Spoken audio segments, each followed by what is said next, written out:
Hey guys, today we're going to talk about a couple free pianos that you can use in your productions.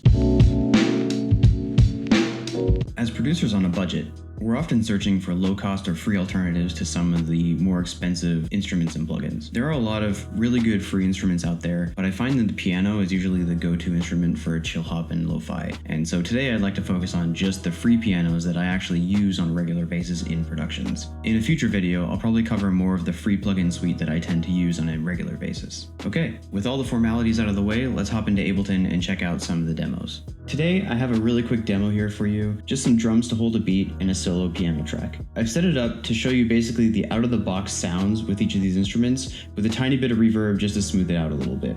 I've also made a second alternative channel for each of these pianos with some processing on it to illustrate how I might go about using this in a production. So the first piano we're going to look at is the soft piano from Spitfire Labs. The soft piano is basically a felt piano where they put a piece of felt in between where the hammers hit the strings. It causes the sound to be a little bit extra muted than it would normally be if you were sampling a piano directly. You'll notice in the demo for the Spitfire Labs soft piano, the frequencies are very, very rich in the low end, which means this can tend to be a little bit muddy in the mix. So with my second channel for processing the Spitfire Labs piano, I've cut quite a bit of the low frequencies out, just because you're going to need to do that in your mix if you have anything more than just the piano playing with the drums. So here's how the piano sounds out of the box.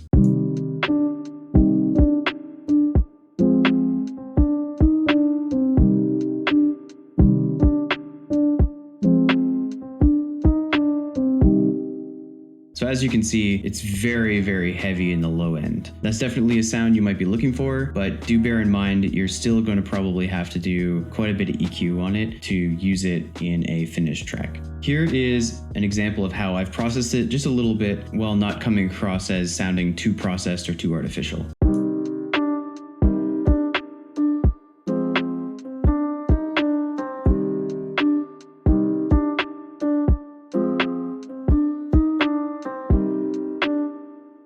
I am a big fan of this piano, especially for more emotional type sounds. If you're really going for like a really moody background, atmospheric kind of sound for film score and film underscore type stuff. I will mention though that it is kind of difficult to get a much happier, bubblier sound out of this piano, so I tend to use it in very specific circumstances.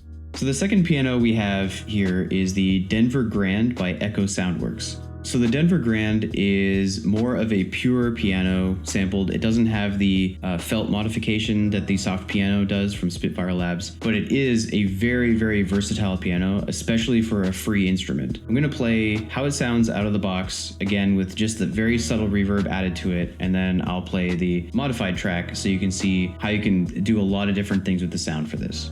Here it is out of the box.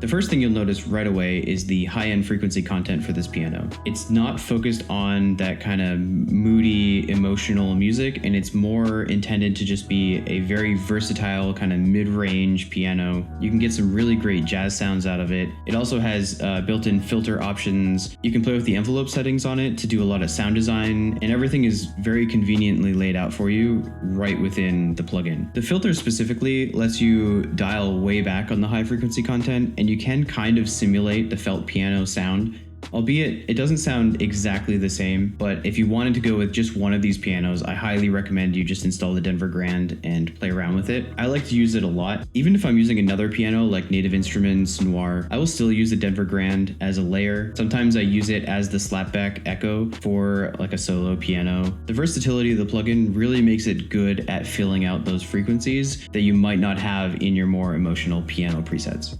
Here's the piano again with a little bit of processing that I added to it. You'll notice it doesn't sound a whole lot different from the piano out of the box because I actually really like the sound that you can get out of it.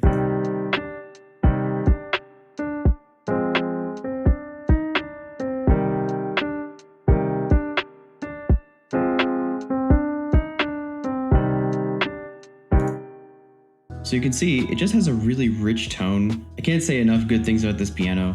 You really should go and check it out. They've done just a really fantastic job capturing the sound of this piano. Thanks for checking things out today. If you like this content or any of my other videos, be sure to hit the like button and subscribe to the channel. It really helps me out with the YouTube algorithm, and it also helps inform me on videos that you guys are more interested in seeing, so I can produce more content that you're going to find helpful on your journey. I'm curious, do you have a free instrument that you like to use? If you have that free secret weapon and you want to share it, feel free to leave a comment below so other people can check it out. As always, I appreciate all the support from you guys. If you'd like this sweet hat or this shirt, you can check out my merch store linked below in the description as well, where you can pick up those if you're interested.